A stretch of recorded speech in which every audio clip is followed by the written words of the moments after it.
Hello boys and girls, and welcome to Key's Playhouse. As it's Halloween, I'll be reading you some spooky stories. Today's spooky story is called Funnybones by Janet and Ahlberg Allan. Are you ready? This is how the story begins. On a dark hill, there was a dark town. In the dark town, there was a dark street.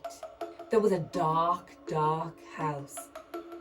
In the dark house, there was a dark staircase. Down the dark staircase, there was a dark cellar. And in the dark cellar, some skeletons lived. There was a big skeleton, a little skeleton, and a dog skeleton. One night, the big skeleton sat up in bed. He scratched his skull. "What shall we do tonight?" he said. "Let's take the dog for a walk," said the little skeleton. "And frighten somebody." "Good idea," the big skeleton said. So the big skeleton, the little skeleton, and the dog skeleton left the dark cellar. They climbed the dark staircase and stepped out into the dark street. They walked past the houses and the shops. They walked past the zoo and the police station. They went into the park. The big skeleton scratched his skull. "What shall we do now?" he said. "Let's play on the swings," said the little skeleton, "and throw a stick for the dog and frighten somebody." "Good idea," the big skeleton said. So the big skeleton, the little skeleton, and the dog skeleton walked round the dark pond, past the dark tennis courts, and up the dark swings. The big skeleton and the little skeleton played on the swings. They threw a stick for the dog. Suddenly, something happened. The dog skeleton chased the stick, tripped over a park bench, bumped into a tree, and ended up as a little pile of bones. "Look at that," the big skeleton said. "He's all come to pieces. What shall we do now?" "Let's put him together again," the little skeleton said. So the big skeleton and the little skeleton put the dog skeleton together again. They sang a song while they did it. The toe bones connected to the foot bone bones connected to the leg bones connected to the hip bones connected to the backbone. Then they got mixed up. "Is that a toe bone?" the little skeleton said. "Where does this one go?" said the big skeleton. When they had finished, The big skeleton said, "That dog looks a bit funny to me." "So he does," said the little skeleton. "We've got his tail on the wrong end and his head." "Phew," said the dog skeleton. At last, the dog was properly put back together again. The big skeleton and the little skeleton sang another song. These bones can bark again, can run around in the park again, can frighten people in the dark again." The big skeleton scratched his skull. "That reminds me," he said. "We forgot to frighten somebody." "Let's do it on the way home then," said the little skeleton. "Good idea," said the big skeleton. So the big skeleton, the little skeleton, and the dog skeleton left the dark swings, went out into the dark town, and tried to frighten somebody. The trouble was, there wasn't anybody. Everybody was in bed. Even the policemen in the police station were in bed. Even the animals in the zoo. Of course, the skeleton animals were away. Squeak, squeak, squeak, squeak. Snort, snort. Oink, oink, oink. Gee up, Nelly. Good evening, all. Who's a cheeky boy then? Have a cup of tea. Pretty Polly, put the kettle on, mother. "Let's have a ride on the elephant skeleton," the little skeleton said. "Let's have a word with the parrot skeleton." The big skeleton scratched his skull. "Let's keep out of the way of the crocodile skeleton," he said. When they were back in the street, and when they still could not find anybody to frighten, the big skeleton said, "What shall we do now?" The little skeleton scratched his skull. "Let's frighten each other," he said. "That's better than nothing." "Good idea," the big skeleton said. So after that, the big skeleton frightened the little skeleton. The little skeleton frightened the big skeleton. The big skeleton and the little skeleton frightened the dog skeleton. And the dog skeleton frightened them. They hid round corners and frightened each other. They climbed up lampposts and frightened each other.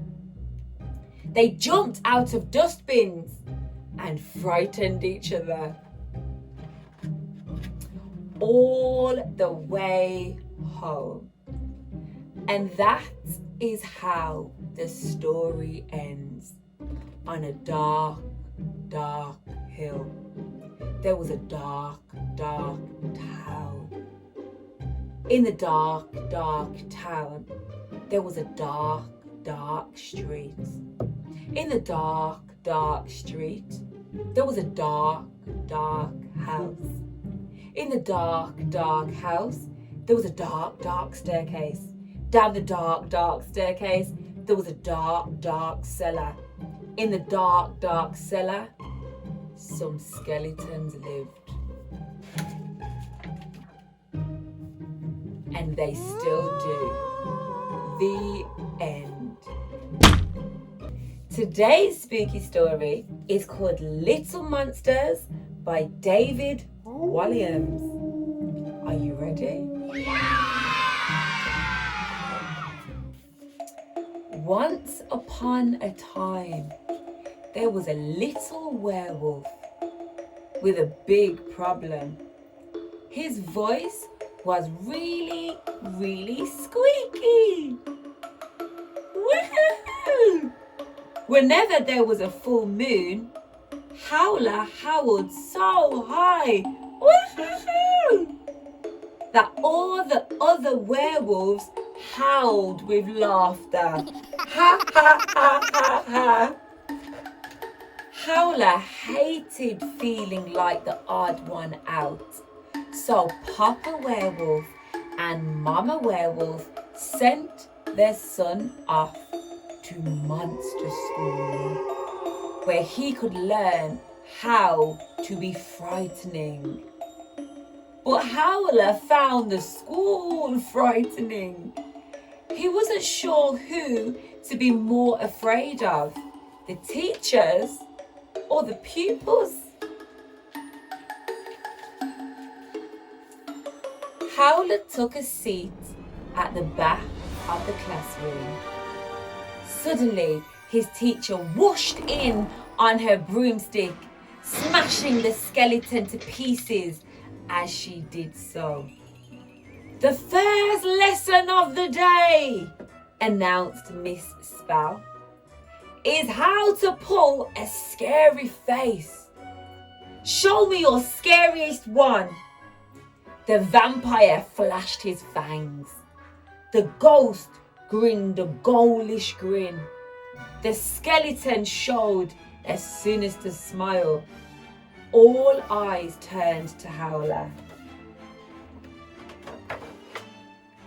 "You!" snarled Miss Spell, pointing at her new pupil. Yes, miss." "Show me your scariest face now." The little werewolf did his best.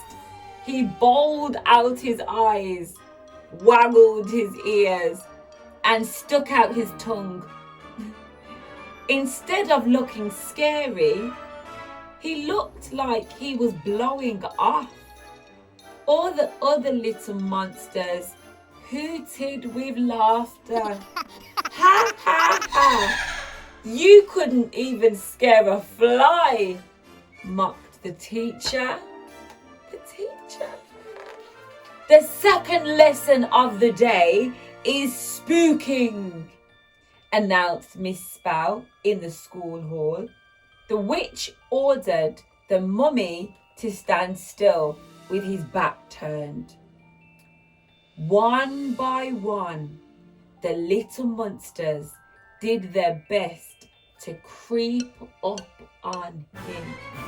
The vampire flew, the ghost floated, the skeleton rattled.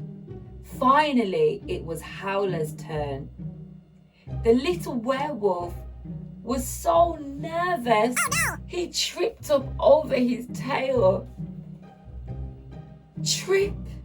He tumbled over and over again, landed by the skeleton's feet. Thud. "Ha ha ha! You couldn't scare a flea!" snorted Spell. Next, the teacher led the little monsters down steep stone steps. "The final lesson of the day is gruesome growls," she said, her voice echoing around the dark dungeon.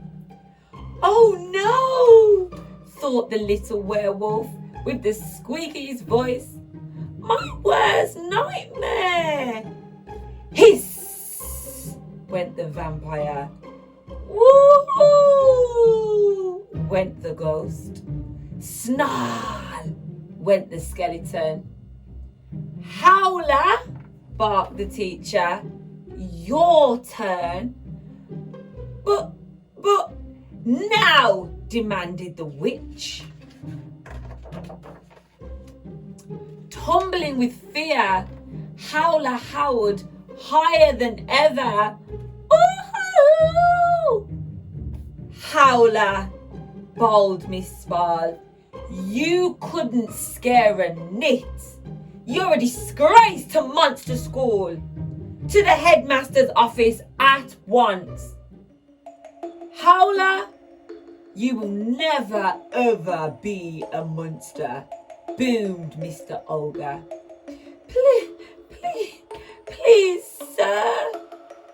You are expelled from Monster School. A tear welled in Howler's eye. Sulking back home to the forest, the werewolf spotted another group of little monsters going door to door and saying, "Trick or treat, trick or treat." These monsters were different.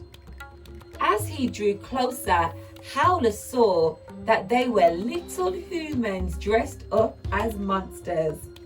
It was Halloween. "Wow, cool werewolf costume," said an alien on spotting him. "Are you on your own?" asked the spider. Howler nodded sheepishly. None of the kids realized Howler was a real-life werewolf. "Come and join us," said a shark.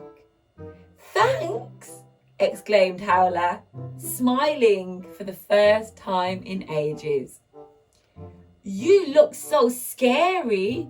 You can go at the front," said the alien. Howler wasn't so sure. He gulped before he knocked on the first door. Sure, he couldn't even scare a nit. Knock, knock. But before the werewolf could even say trick or treat, the man at the door screamed, "Ah!" He threw a hail of sweets at the little monsters. The kids caught them and were over the moon. They had never had so many treats.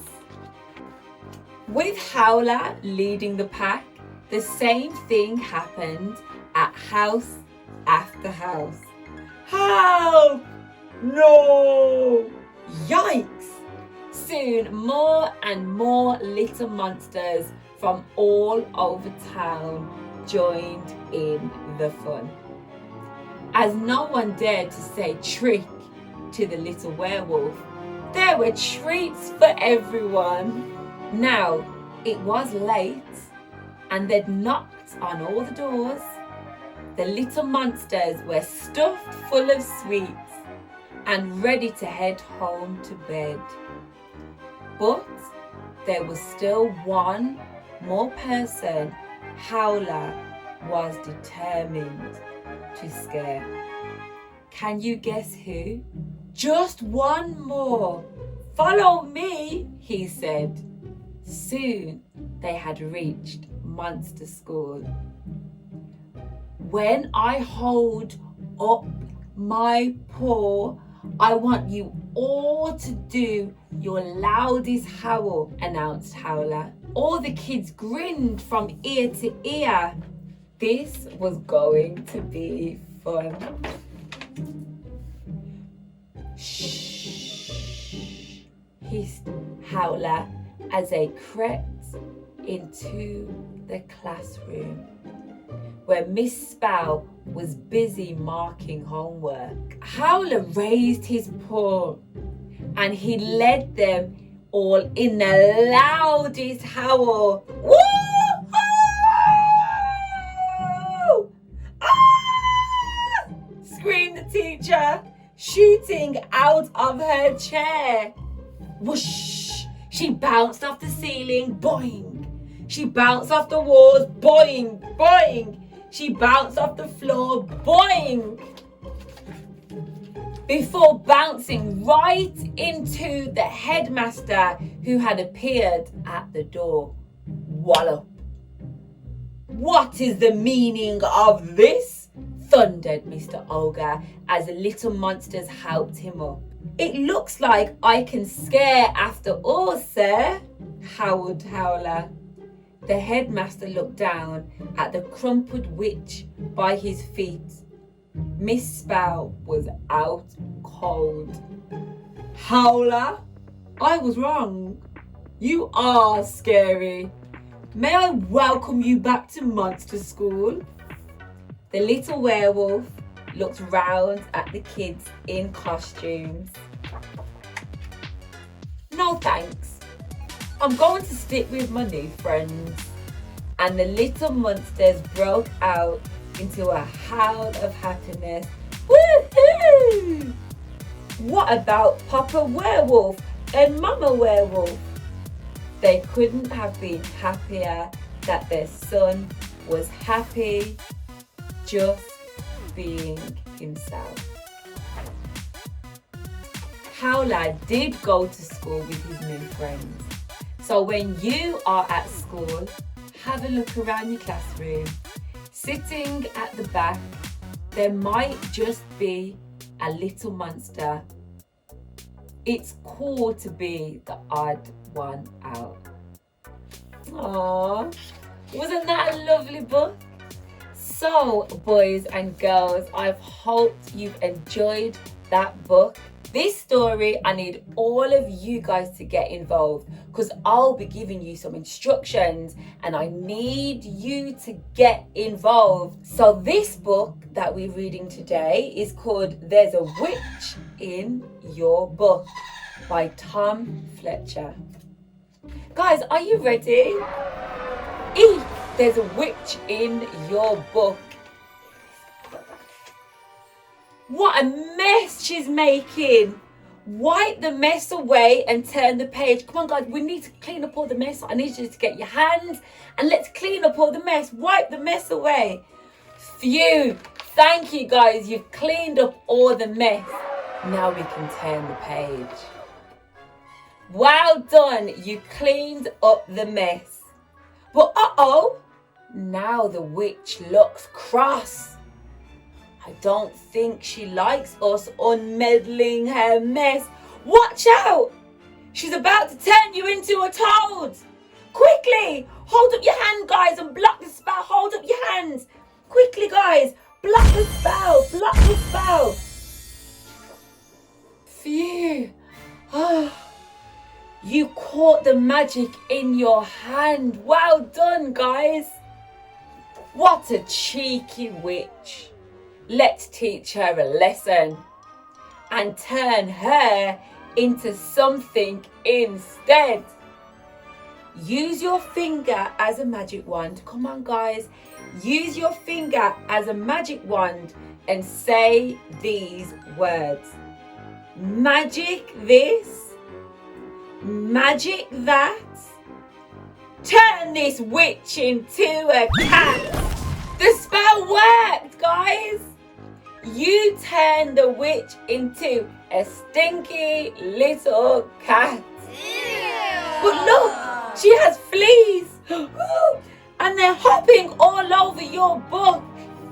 Use your magic wand finger. Come on, guys, get your magic wand finger and say this spell. Are you ready? Are you ready? Magic silly, magic funny. Turn each flea into a bunny. Oh no! We didn't think that through. Now your book is full of bunnies. Oh, okay. I know just the spell to get rid of bunnies. Finger wands ready. Get your finger wands. And I want you to say this after me. Magic far. Magic near. Make the bunnies disappear. Whoops. Those bunnies are see-through now, but they're still in your book. Now they're bubble bunnies. Let's try poking all the bubbles with your magic wand finger.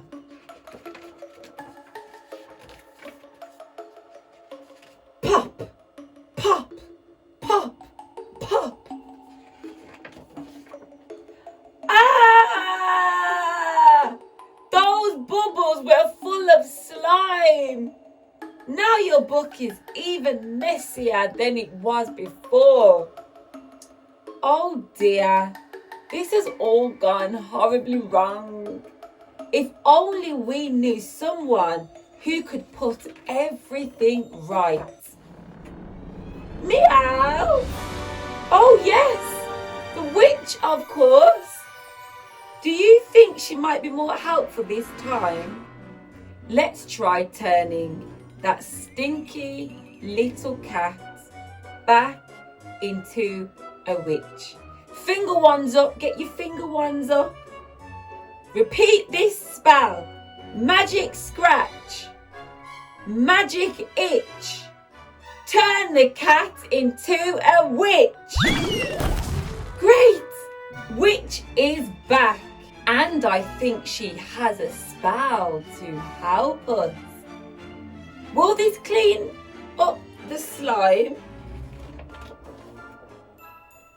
Ooh, her spell made a hole in your book. And she has a plan. Use your hand to help witch swoosh all the slime through the hole. Get your hand, we're gonna swoosh all the slime through the hole. Done! Your book is all tidy. Thank you, witch. But wait a minute. If you swooshed the slime through the hole, it must mean that now your room is messy. Take a peek through the hole at your room. Phew! I can't see any slime, but I do think your room could be a bit tidier, don't you? And when you tidy up, please, no magic spells. Now you have such a tidy book, I think it's time for a spooky sleepover.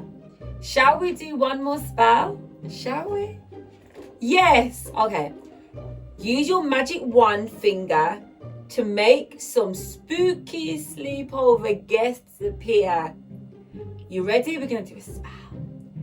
Magic Snoozy, Magic Dozy, call some friends and let's get cozy. It worked! Have a fun sleepover, little spooks, and try not to make too much mess.